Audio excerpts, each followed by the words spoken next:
Hello student, आप सभी लोगों का महादेव जी के क्लासे में स्वागत करता हूं। आज हम आपको पढ़ाने वाले हैं भारत की प्रथम अस्थायी सरकार के बारे में। किसके बारे में? भारत की प्रथम अस्थायी सरकार के बारे में हम आपको बताने जा रहे हैं। चलिए आइए नोट कर लेते हैं। भारत की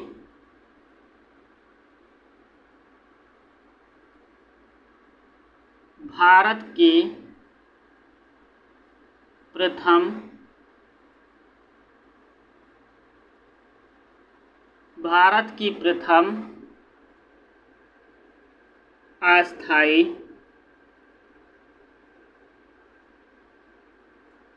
अस्थायी सरकार।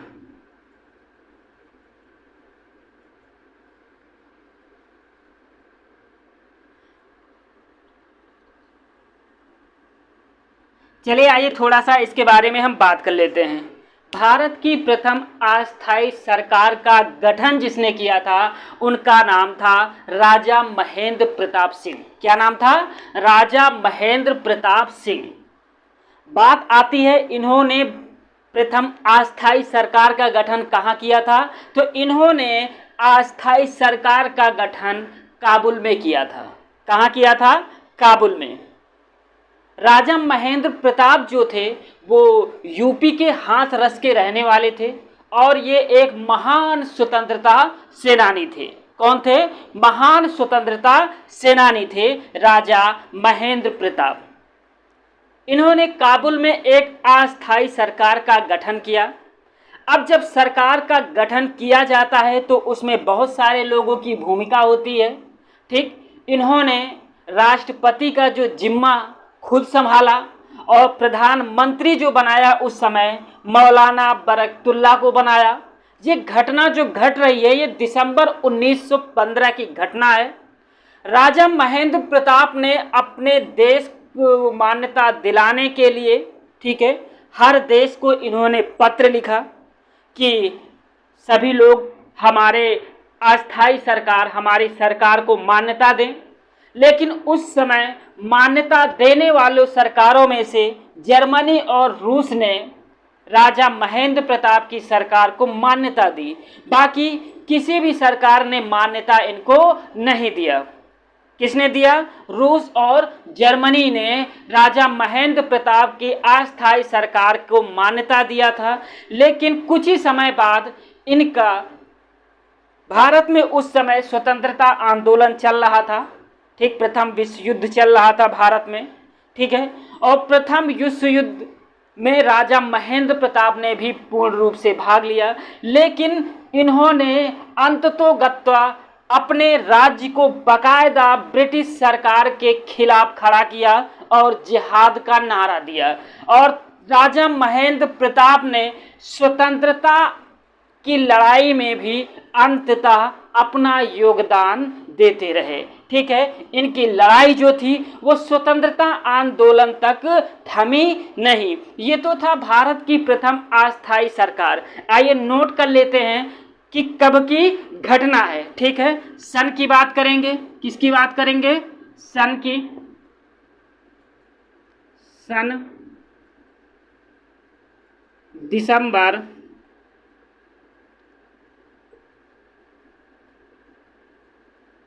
दिसंबर 1915 की घटना है।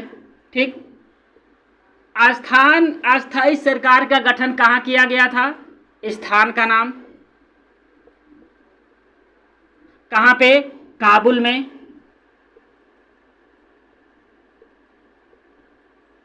ठीक, कहाँ पे किया गया था? काबुल में किया गया था। ठीक है, राष्ट्रपति कौन बने थे?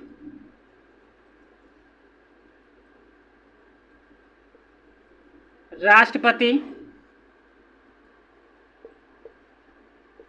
राजा महेंद्र प्रताप सिंह। ठीक, प्रधानमंत्री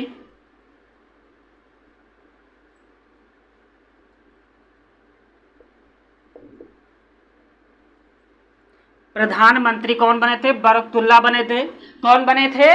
मौलाना बरकतुल्ला।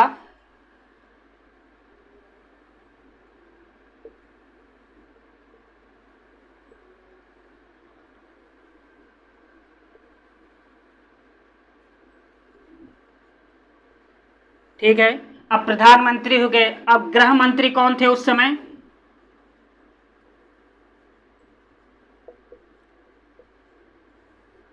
क्योंकि ये क्वेश्चन पूछा गया था कि भारत की जो प्रथम अस्थायी सरकार का गठन किया गया था उस समय वहां की सरकार में गृह मंत्री किसको बनाया गया था? तो किसको बनाया था गया था? अब्दुल्ला खान सिंधी को। किसको? अब्दुल्ला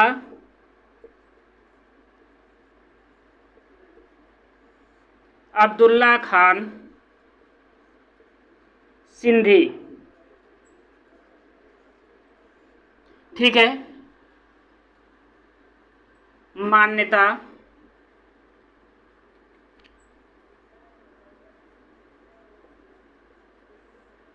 मान्यता दिया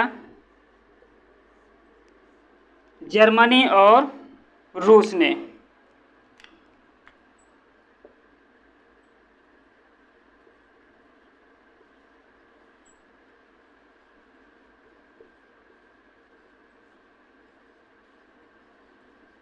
जर्मनी और रूस ने। आइए बात कर लेते हैं इसके कुछ प्रमुख कार्य की बात कर लेते हैं। ठीक है, चलिए।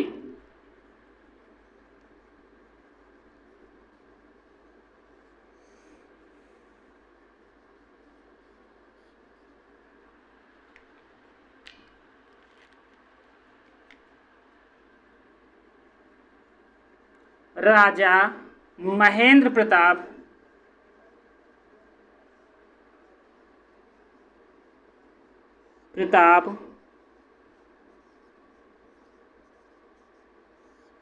हाथरस के एक महान स्वतंत्रता सेनानी थे।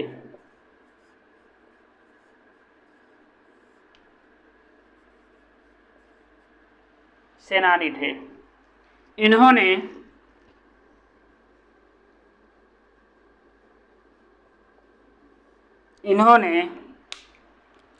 काबुल में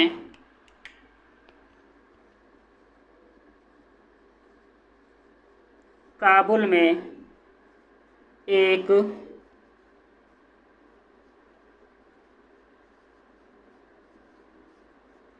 अस्थायी सरकार का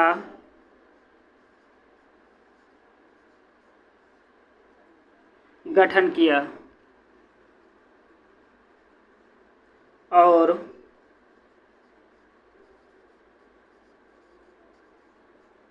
मान्यता दिलाने के लिए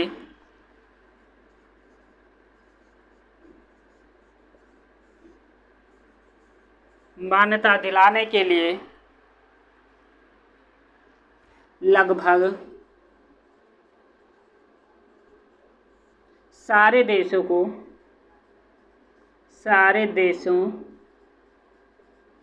को पत्र लिखा था।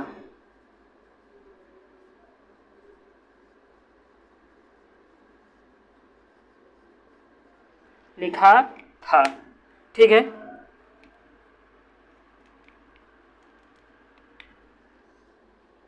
लेकिन जर्मनी और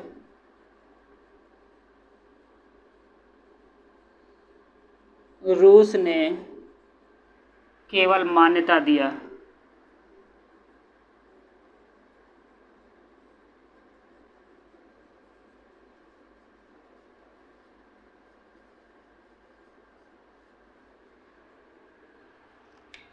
ठीक है,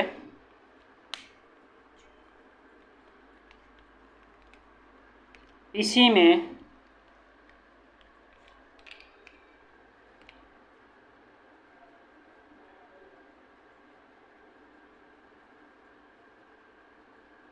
राजा महेंद्र प्रताप ने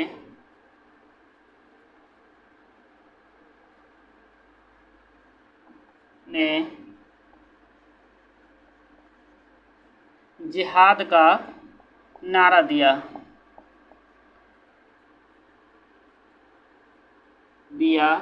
था और अपनी लड़ाई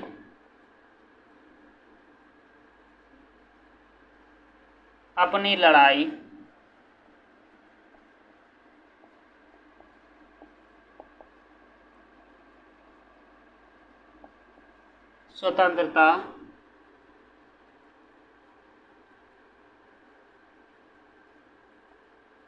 मिलने तक जारी रखा।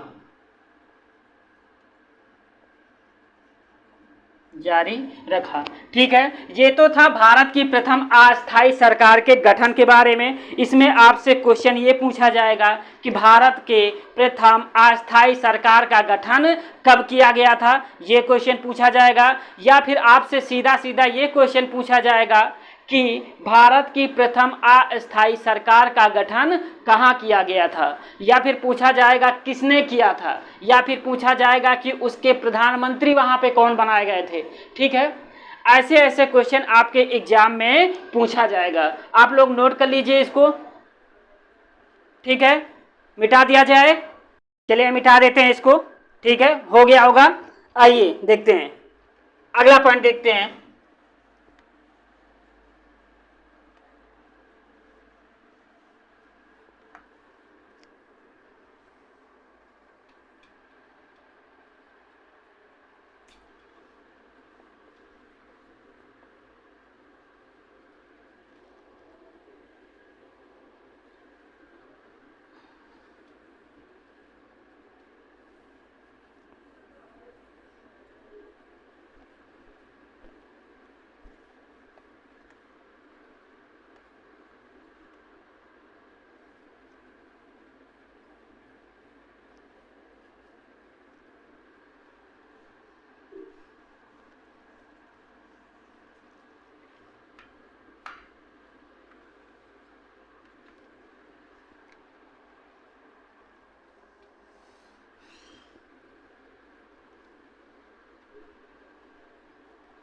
चलिए आइए बात कर लेते हैं। एक आगे प्रकरण है, एक आगे घटना घटी थी जिसका नाम था कामागाटा मारू प्रकरण। क्या?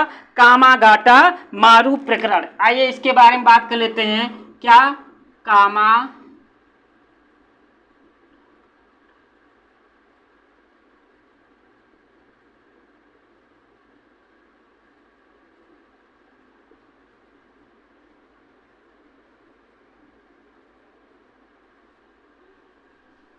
कामागाटा मारू प्रकरण के बारे में हम बात करने जा रहे हैं। चलिए ध्यान से सुनिए इसको। ठीक है, कामागाटा मारू जो ये था ये एक जहाज का नाम है। क्या? कामागाटा मारू जो है ये एक जहाज का नाम है। ठीक है, बात कर लेते हैं ये घटना कब घटी। ये घटना 1914 की है। प्रथम विश्व युद्ध स्टार्ट हो चुका था। ठीक है, इसी समय 1911 में, कब? 1911 में पंजाब के रहने वाले एक गुरुदत्त सिंह ये होंगकांग पहुंचते हैं। कहाँ पहुंचते हैं? होंगकांग। कहाँ पड़ता है? जापान में पड़ता है। ये होंगकांग पहुंचते हैं। जब ये होंगकांग पहुंचते हैं तो यहाँ पे 150 के आसपास सिख लोग और 25 मुस्लिम लोग थे और अदर लोग थे। कुल मिला के टोटल 376 लोग थे। ठीक है, 376 लोग जो थे ये होंगकांग से कनाडा जाना चाहते थे।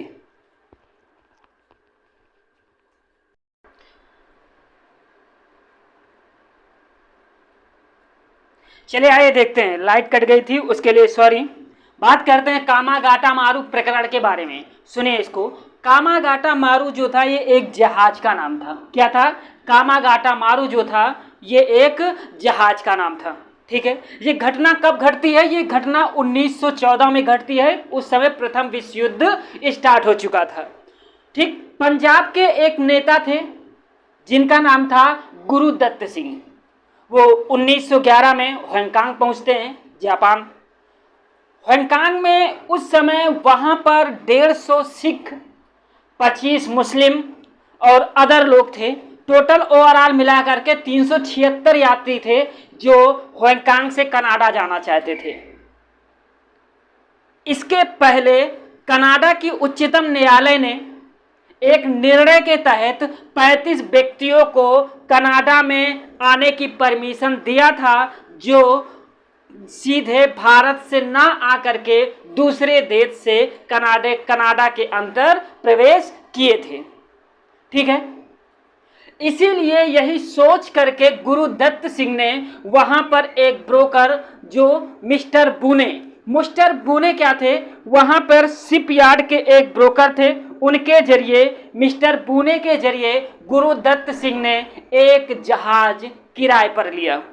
क्या लिया? एक जहाज किराए पर लिया और 376 यात्रियों को लेकर के वो कनाडा के लिए निकल लिए।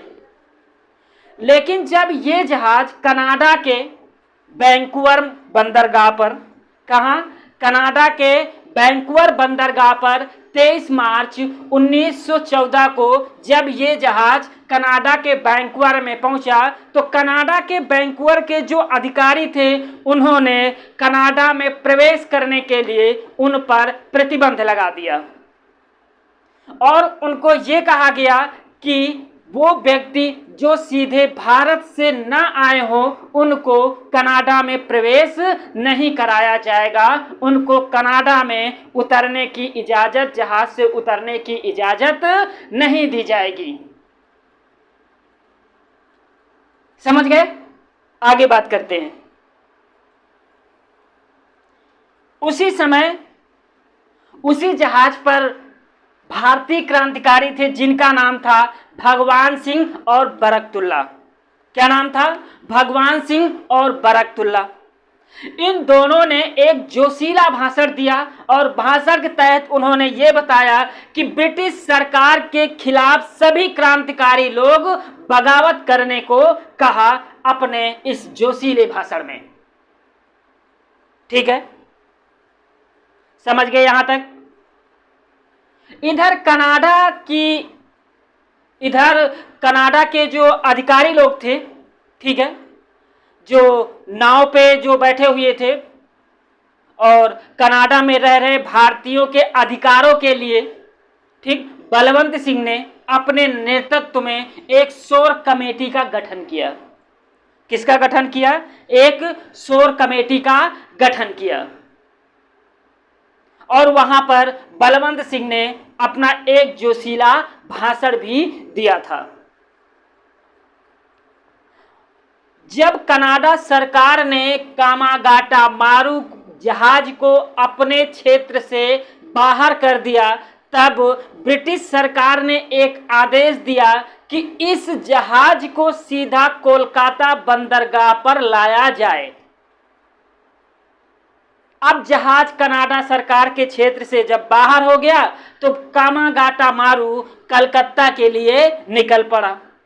लेकिन जब कामागाटा मारू नामक जहाज जब कलकत्ता के बजबज नामक स्थान पर पहुंचता है तो यहाँ पर कामागाटा मारू जहाज पर जो यात्री लोग थे और यहाँ पे जो पुलिस लोग थे दोनों में हाथापाई होने लगा। क्या होने लगा? दोनों के बीच में हाथापाई होने लगा। अब जब हाथापाई होने लगा तो पुलिस ने क्या किया कि इन यात्रियों पर गोली चला दी। जब गोली चला दी तो इस गोली से टोटल 18 लोगों की मृत्यु हो गई और 202 लोगों को पकड़ करके इन यात्रियों को अंग्रेजों द्वारा जेल में ठूस दिया गया। बाकी लोग जो थे वे भागने में सफल हो गए। ये तो था कामागाटा मारू प्रकरण का प्रमुख घटना थी। ठीक है, चलिए आइए नोट भी कर लेते हैं एक एक पॉइंट। कामागाटा मारू प्रकरण की बात कर लेते हैं। चलिए,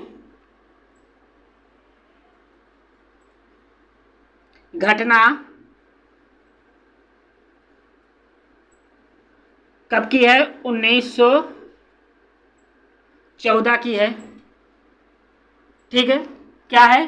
कामागाटा मारू जो घटना है ये 1914 की है। ठीक,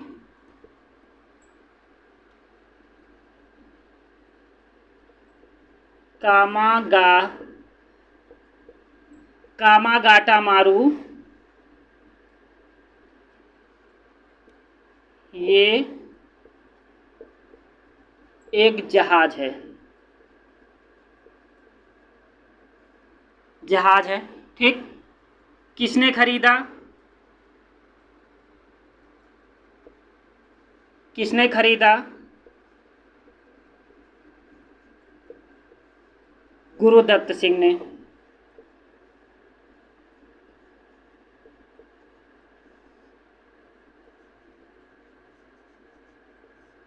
गुरुदत्त सिंह ने। कुल यात्री?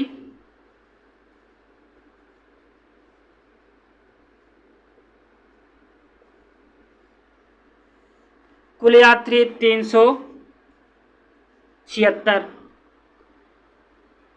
कहाँ जाना चाहते थे?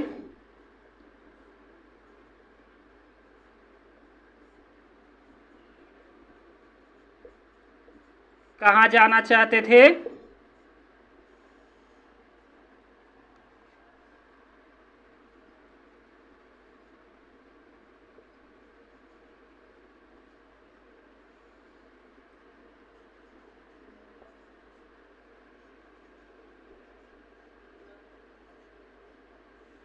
हांगकांग से कनाडा। एक पॉइंट और लिख लीजिए।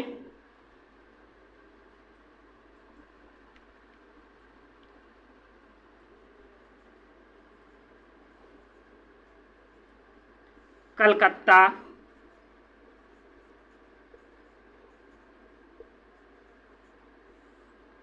बंदरगाह घटना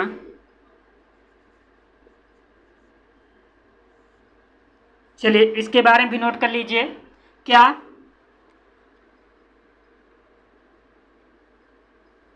18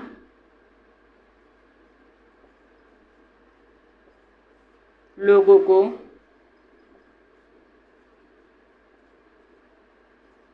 गोली मार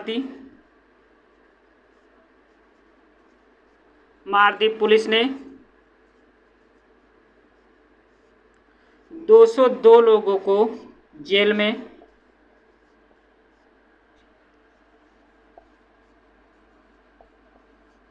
में डाल दिया। बाकी भागने में सफल रहे। बाकी भागने में सफल रहे। ठीक है, समझ गए। अब बात कर लेते हैं कामागाटा मारू की प्रमुख घटना के बारे में, कहानी के बारे में थोड़ा सा कुछ क्लू लिख लेते हैं।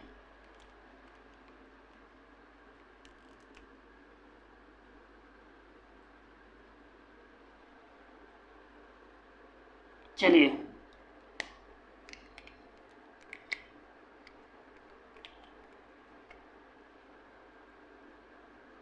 1911 में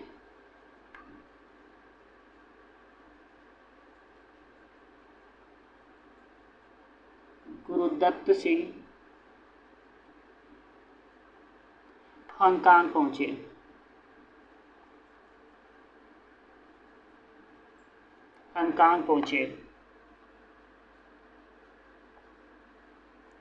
यहाँ से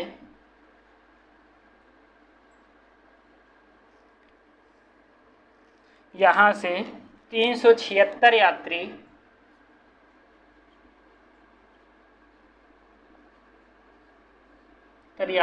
कनाडा जाना चाहते थे।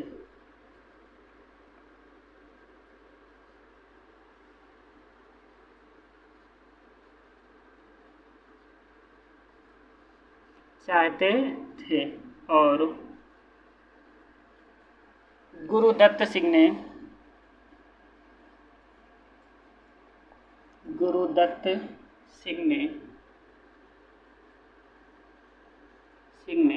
मिस्टर बूने के सहयोग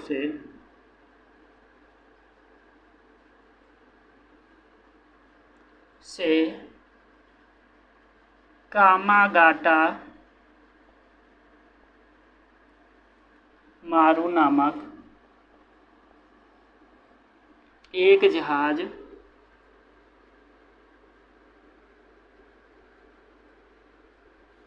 किराए पर लिया।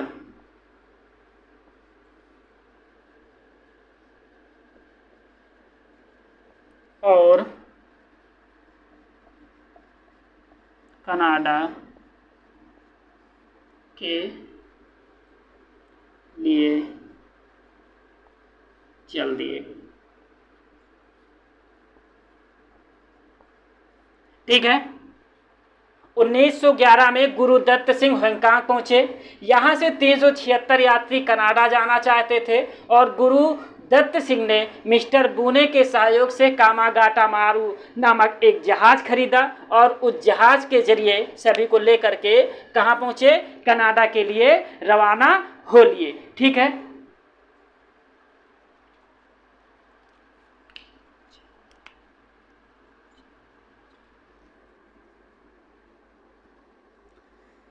जब जहाज कनाडा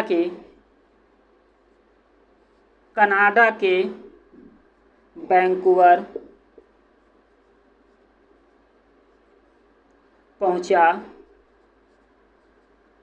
तो कनाडा सरकार ने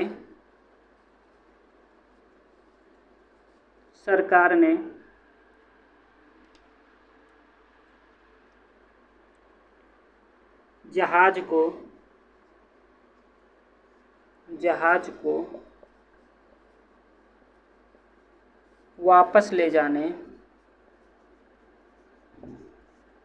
का आदेश दिया।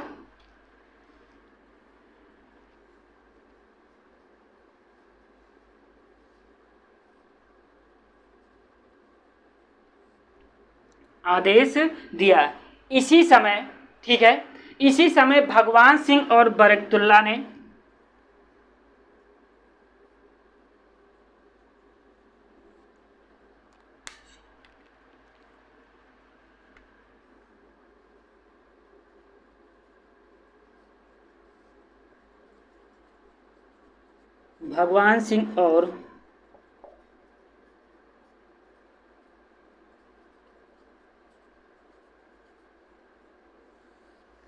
बरकतुल्ला ने एक जोशीला भाषण दिया।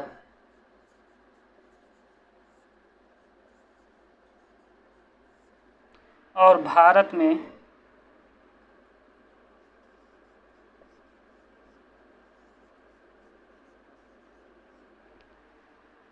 ठीक है, और भारत में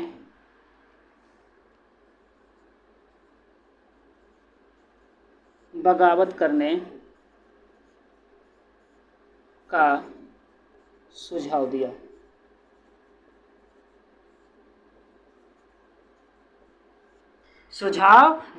चलिए आइए बात कर लेते हैं अगले पॉइंट के बारे में। ठीक है, यहां पर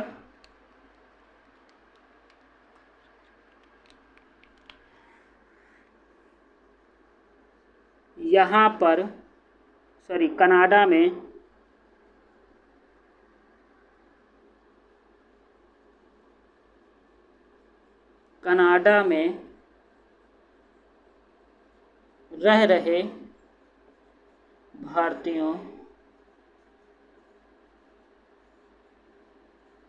के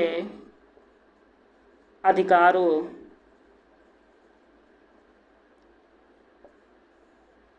के लिए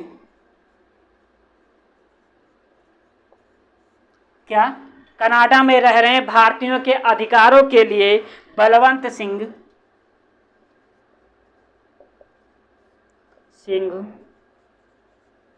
के नेतृत्व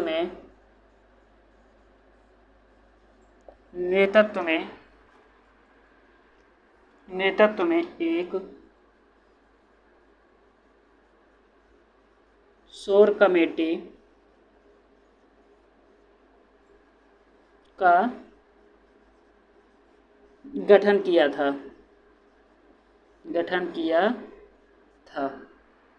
ठीक है, चलिए आइए एक पॉइंट और लिख लेते हैं इसी में।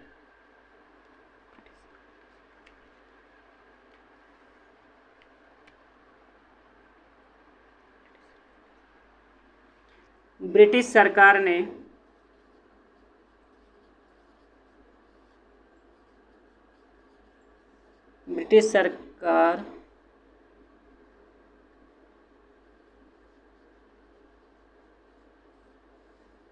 सरकार ने सीधे जहाज को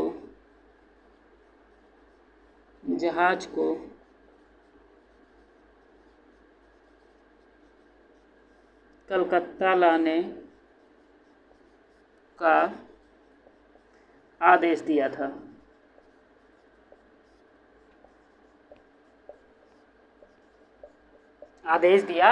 उसके बाद की घटना आपको पता ही है कि जब कामागाटा मारू नामक जहाज जब कोलकाता के बजबज नामक स्थान पर पहुंचा तो वहां पर पुलिस और यात्रियों के बीच में संघर्ष हो गया और संघर्ष के दौरान 18 लोगों को पुलिस ने गोलियां मार दी और 202 लोगों को जेल में डाल दिया। बाकी लोग भागने में सफल हो गए। ठीक है, ये तो था कामागाटा मारू की प्रमुख घटना थी जो आपके एग्जाम के बेस से बहुत ज़्यादा इम्पोर्टेंट है। ठीक है, इस प्रकरण में आपसे क्वेश्चन ये पूछा जाएगा कि कामागाटा मारू की जो घटना है वो कब घटित हुई थी, इसके बारे में पूछेगा।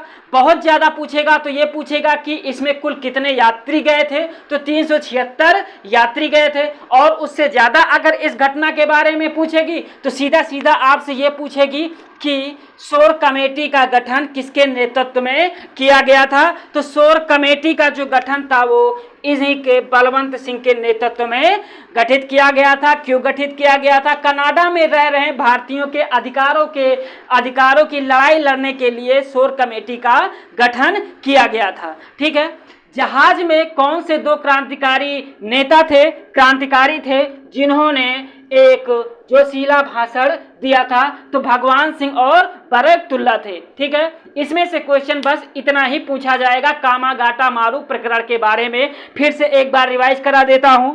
कामागाटा मारू जो है ये एक जहाज है। ठीक है, जहाज में गुरुदत्त सिंह 1911 में ये पंजाब के रहने वाले थे। ये कहाँ पहुँचे? हांगकांग पहुँचे और हांगकांग से 376 यात्रियों को लेकर के इसी जहाज से कनाडा पहुँचे, लेकिन कनाडा सरकार ने इनको वहाँ पर उतरने नहीं दिया।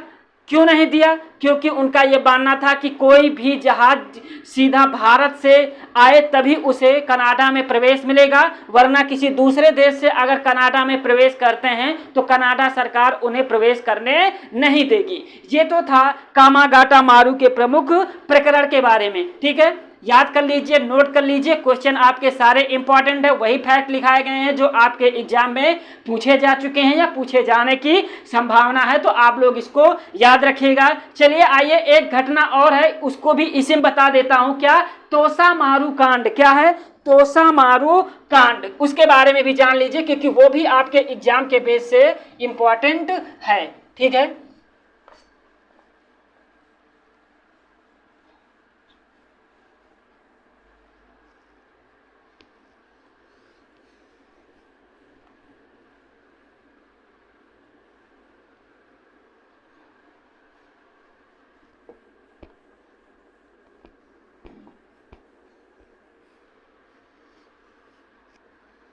चलिए आइए, कौन सी घटना है? तोसा मारू कांड।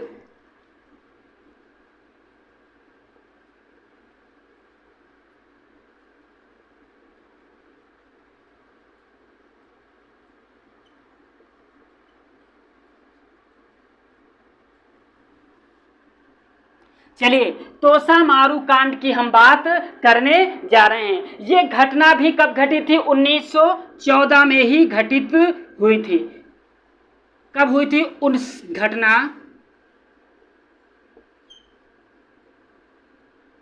1914 की ही घटना है। चलिए आइए थोड़ा सा इसके बारे में हम चर्चा कर लेते हैं। देखो, 1914 में क्या हुआ था कि प्रथम विश्व युद्ध शुरू हो चुका था। तोसा मारू जो है ये भी एक जहाज का नाम है। क्या है? तोसा मारू जो है ये एक जहाज का नाम है। ठीक है, इस जहाज से गदर पार्टी के जो नेता लोग थे, जो क्रांतिकारी लोग थे गदर पार्टी के, तोसा मारू नामक जहाज से वो स्वदेश लौट रहे थे, भारत लौट रहे थे। कौन थे? गदर पार्टी के क्रांतिकारी थे, क्योंकि विश्व युद्ध शुरू हो चुका था और अमेरिका ने अंग्रेजों का साथ देना शुरू हुआ। तभी अमेरिका में क्या हुआ कि गदर पार्टी को गैर कानूनी घोषित कर दिया। तब वहां पे रह रहे जो गदर पार्टी के क्रांतिकारी लोग थे, ये लोग अपने देश लौटना चाह रहे थे। तो तोसा मारू नामक एक जहाज इन्होंने खरीदा और उसी जहाज से भारत लौट रहे थे। जब सिंगापुर पहुंचा, कहाँ पहुंचा? जब ये जहाज सिंगापुर पहुंचा तो यहाँ पर एक क्रांतिकारी थे जिनका नाम था भाई परमानंद। क्या नाम था? भाई परमानंद। भाई परमानंद ने एक जोशीला भाषण दिया। कहाँ पे दिया? सिंगापुर में दिया। यहीं पर सिंगापुर की एक लाइट इन्फेंट्री बटालियन थी, आर्मी की थी। ठीक, क्या थी? लाइट इन्फेंट्री बटालियन थी। यहाँ के दो जवान जिनका नाम था टुंडे खान। क्या नाम था? एक लोगों का नाम था टुंडे खान और एक लोगों का नाम था जमादार चिश्ती खान। जमादार चिश्ती खान ने सिंगापुर में लाइट इन्फेंट्री बटालियन में इन्होंने विद्रोह कर दिया। विद्रोह करने के बाद इन दोनों ने मिल करके, इनके साथियों ने मिल करके अंग्रेजी सैनिक हवाई अड्डों पर अपना कब्जा जमा लिया और वहां पर इन्होंने अपना झंडा फहराया। इस पूरे प्रकरण को सिंगापुर क्रांति के नाम से जाना जाता है। क्या? सिंगापुर क्रांति के नाम से जाना जाता है। लेकिन अंग्रेज सैनिकों ने कुछ समय बाद इस विद्रोह को दबा दिया। यही था तोसा मारू कांड। आइए बात कर लेते हैं। घटना 1914 की है। ठीक है,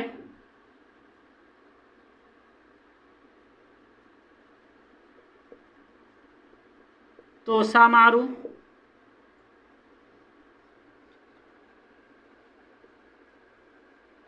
एक जहाज का नाम, एक जहाज का नाम है।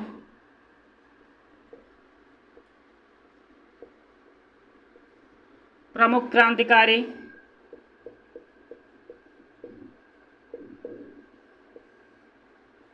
भाई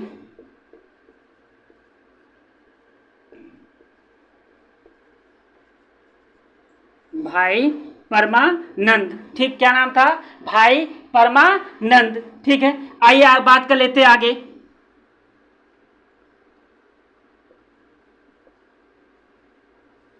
प्रकरण, ठीक है, चलिए थोड़ा सा इसके बारे में जान लेते हैं।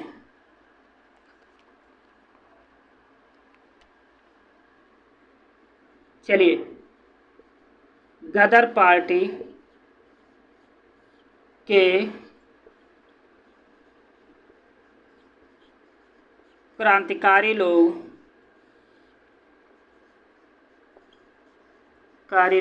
स्वदेश लौट रहे थे।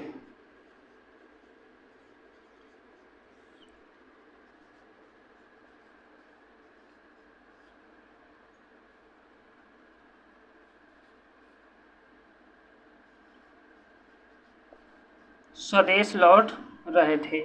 जब ये जहाज सिंगापुर पहुंचा,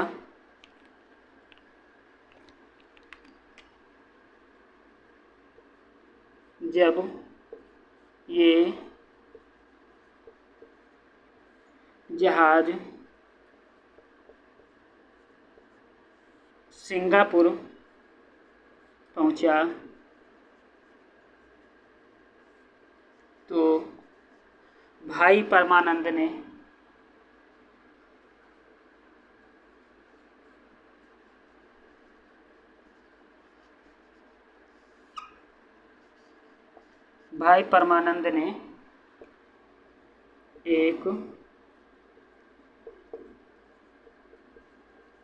एक जोशीला भाषण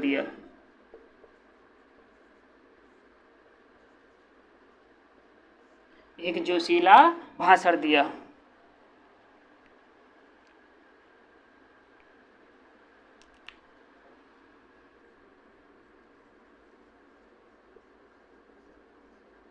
सिंगापुर लाइट इन्फेंट्री के 2 जवान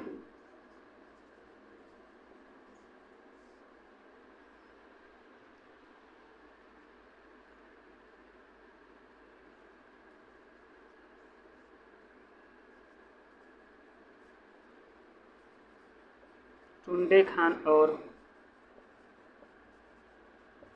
जमादार चिश्ती के नेतृत्व में विद्रोह कर दिया।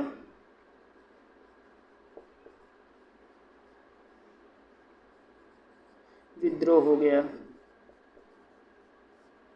ठीक है। और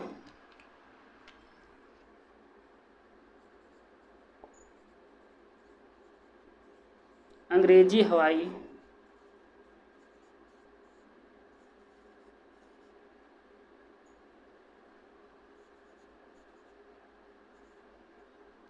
अड्डे पर कब्जा करके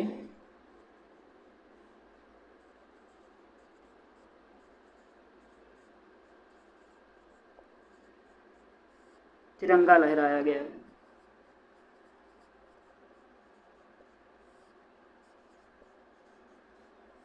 ठीक है, तिरंगा लहराया गया।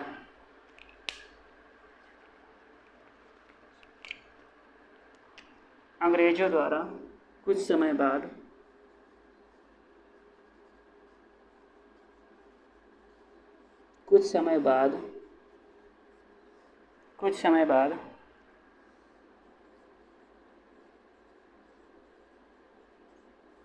अंग्रेजों द्वारा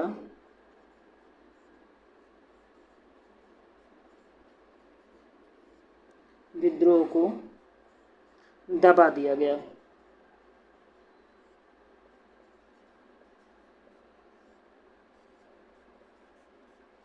ठीक है, समझ गए। इसमें इतना ही चीज पूछा जाएगा आपके एग्जाम से। सीधा सीधा आपके एग्जाम में ये पूछा जाएगा कि तोसा मारू घटना कब घटित हुआ था। तो तोसा मारू घटना जो था वो 1914 में घटित हुआ था। तोसा मारू क्या था? तोसा मारू एक जहाज का नाम था। इसके प्रमुख क्रांतिकारी कौन थे? इसके प्रमुख क्रांतिकारी थे भाई परमानंद। ये लोग थे कौन? ये लोग गदर पार्टी के क्रांतिकारी लोग थे। जो गदर पार्टी कहाँ गठित किया गया था? अमेरिका में गठित किया गया था। और वहाँ पर प्रथम विश्व युद्ध जब स्टार्ट हुआ तब वहाँ की सरकार ने गदर पार्टी को एक गैर कानूनी घोषित कर दिया। तो उस गदर पार्टी के जो लोग थे वो भारत लौटना चाहते थे और सिंगापुर जैसे ही पहुँचते हैं भाई परमानंद एक जोशीला भाषण देते हैं। ठीक है, और जोशीला भाषण देने के बाद वहाँ के सिंगापुर लाइट इन्फेंट्री में काम करने वाले 2 जवान, एक टुंडा खान और एक जमादार चिश्ती के नेतृत्व में विद्रोह कर दिया जाता है। अंग्रेजी हवाई अड्डे जो थे इन पर कब्जा करके तिरंगा लहराया जाता है। कुछ समय बाद अंग्रेजों द्वारा इस विद्रोह को दबा दिया जाता है। इस पूरे घटना को, ठीक है, इस पूरे घटना को सिंगापुर क्रांति के नाम से भी जाना जाता है।